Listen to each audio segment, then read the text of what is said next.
Hey there everybody, and welcome to Modern Airgunner. My name is Rick Hutzer from Airgun Web, and today we're going to talk to you about the Winchester Model 7035. So first of all, this new channel, this is Modern Airgunner, and we're going to be talking about all the cool things that are around today. For airgunners, if you're not into airguns, I'm going to hopefully convince you that you're going to want to be. Now, I've been shooting airguns for a long time, and if you want to see like a huge depth of airgun videos, you can go to my other YouTube channel, which is youtube.com/airgunweb. We've got probably 900 videos there. So go over there and learn all kinds of cool stuff dating back, way back. When you think about iconic brands, maybe an iconic firearm brand, Winchester is certainly up there. And when you start thinking about iconic airgun brands, well, there's one that just sits right at the top of the list, and that's Daisy. Now, Daisy's been releasing airguns under the Winchester name for some time, and this is actually a big bore airgun. Now, what does that mean? Well, if you're anything like me, my sort of thinking about what a BB gun or airgun was, you know, back in the day when I was a youngster and we were shooting tin cans in the backyard. They weren't powerful and they weren't that accurate. Well, there were actually some pretty cool airguns back then, but we really didn't have access to them. Now, gosh, there are so many cool things out there, and this is one of them. This is actually a big bore PCP airgun, and we're gonna get to what all this stuff is for here in a minute. But a big bore PCP airgun, first of all, is shooting big bullets, okay?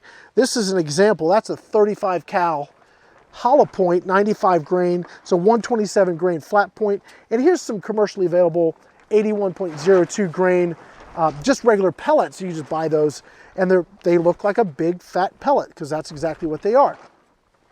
So all of these will actually run in this gun, and they're pushed down range by air that's stored in this cylinder. Now, if you remember back in the day, you had a pump up gun, you'd pump, pump, pump, pump, pump, shoot. Pump, pump, pump, pump, pump, shoot. Okay, that is just a pump pneumatic. Now imagine if you could put a whole bunch of pumps in at one time and then just keep shooting. That's what a PCP does. What it does is it stores air in this cylinder, and when you cock the handle and pull the trigger, you have a hammer goes forward, hits the valve, sends the pellet or bullet downrange. Now you got to fill this cylinder, and that's what all this stuff is about. So a lot of people ask me, Rick, can I just use my shop compressor? No, you cannot. That is like 150, maybe 200 PSI if you have an expensive one. This gun needs 3,400 and some odd PSI. You're not going to get that from a regular old Harbor Freight shop compressor kind of deal. You can get that from a Scuba Compressor, and that's what this is right here. These are kind of expensive. Now, you're going to see a lot of like sort of very entry-level compressors on the market. You need to be careful what you get, because some are very cheap, but the air they give you is really dirty and yucky, and you don't want to be putting that into your gun, because you'll muck up your O-rings and you'll get leaks. It's just not a good thing. So you want to make sure that whatever compressor, if you go that route, make sure it's got a good air filtration, got good moisture separation, all that kind of stuff. But if you're going to be doing a lot of air gunning, then you want to go with an actual Scuba compressor, because it'll be dry and it'll be clean, because this produces breathing quality air.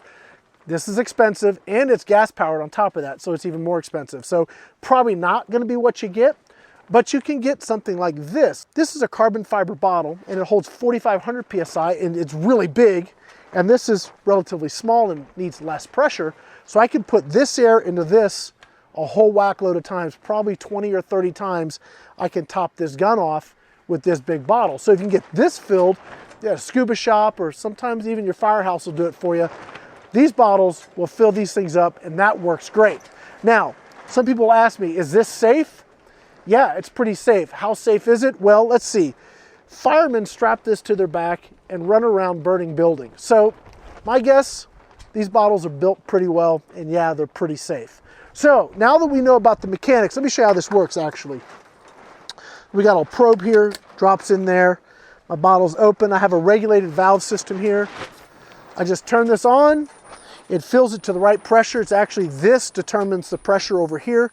This gun, again, about 34, 3450 in that PSI range.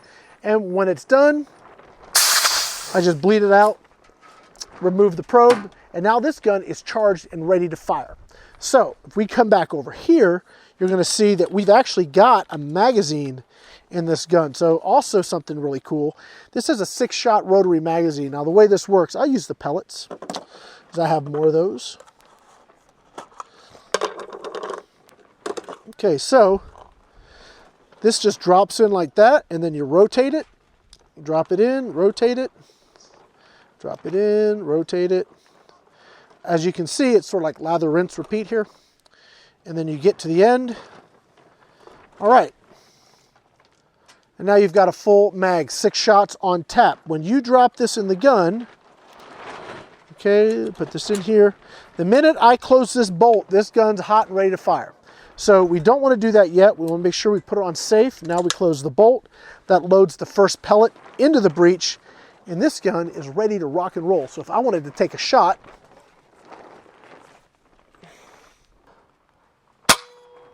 there it is.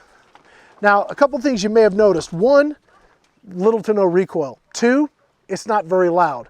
That's one of the beautiful things about air guns. Although this is generating a good amount of power, like up to about 140 foot-pounds, like your typical BB guns, 15. And that's like a Magnum Springer's about 15 to 18 foot-pounds. This is 142. That's a lot of energy. That is coyote, fox, crush possum, and raccoon.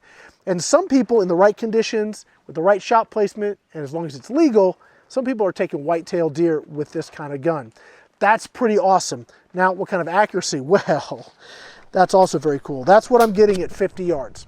So that's 6 shots. That's 6 shots dead in the kill zone of just about anything. And that is pretty awesome. So I would use this all day as like a coyote gun or a raccoon gun, any of those kind of things. This thing is just awesome, but this is just the tip of the iceberg when it comes to what's out there for today's modern air gunner. That's what this channel's about. Again, tip of the iceberg here, Winchester Model 7035. They also make this in a 45 too.